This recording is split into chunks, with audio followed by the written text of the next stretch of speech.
what I want to do is that, look, in 2006, I had the opportunity to rewrite boxing history in America. I said, no, I want to do it here in Nigeria.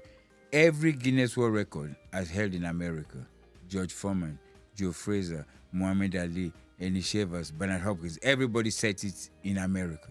Now that it's Bashir Ali's turn, I said, let me go home and set it in my own country. And it seemed like that's the biggest mistake I ever made in my life. Want to do something great in Nigeria. I came here, then we started. The first inauguration was on November 9, 2006. Over 19 years of pursuing a dream.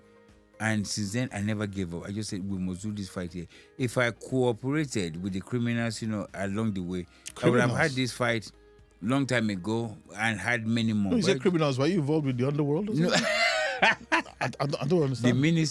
The ministers, I've named everybody. All the people I've met, all the bad ones who wanted money, who wanted to make more money than I did. I mentioned their names. I did all kinds of things, and I just refused to give up. And this is a system in Nigeria. And it's not just in boxing. It's in every department. If you look at ASU said they had an agreement since 2009. Up till now, it's not implemented. Only when there's a strike. When there's a strike, then government will come and sit down. Okay, you look at the doctors. Doctors said, they've had an agreement since so and so. Nothing happens unless there's a strike.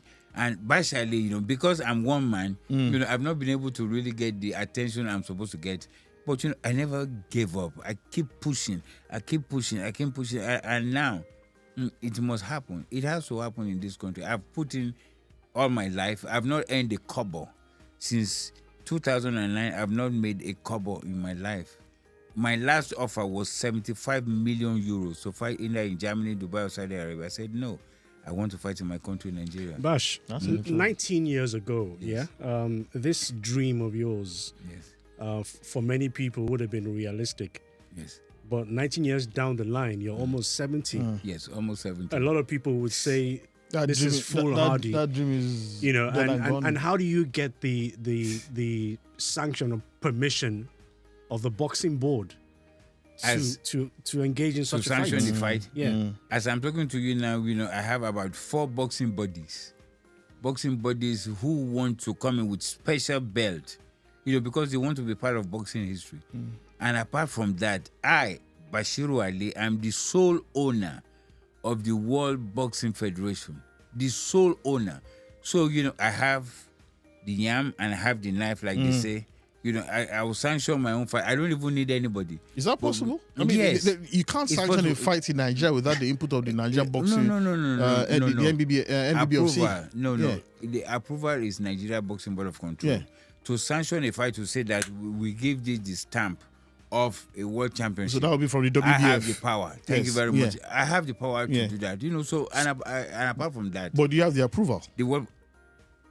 The approval is king. I am the king. No, you need the approval from chairman, the NBBFC. Do you have that?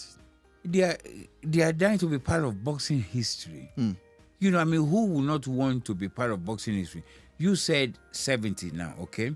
Have you ever seen or read anywhere where a 70-year-old man died in the ring, or a 60-year-old, or a 50-year-old? Because nobody wants to be indicted for murder. The ones that die are those in their 20s, in their 30s, right?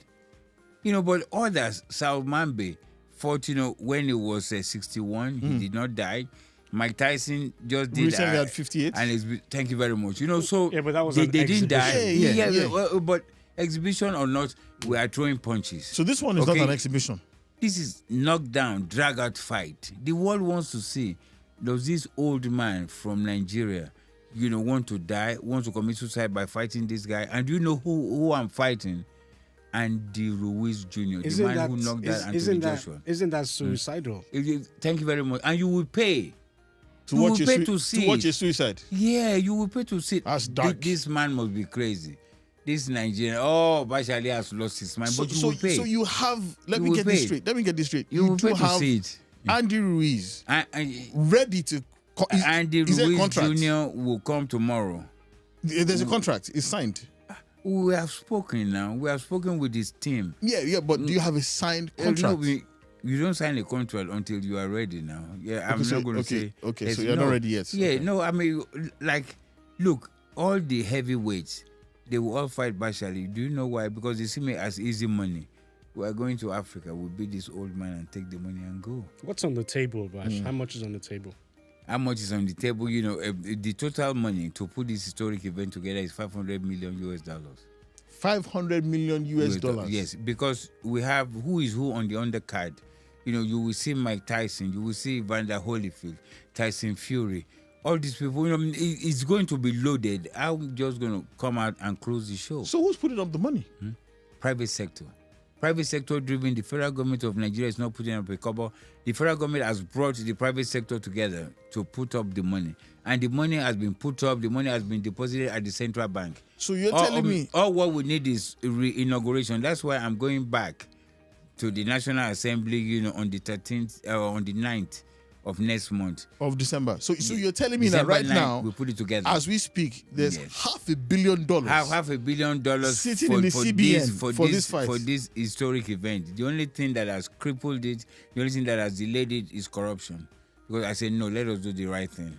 You talk about corruption, Bash, and I'd like to get into the specifics.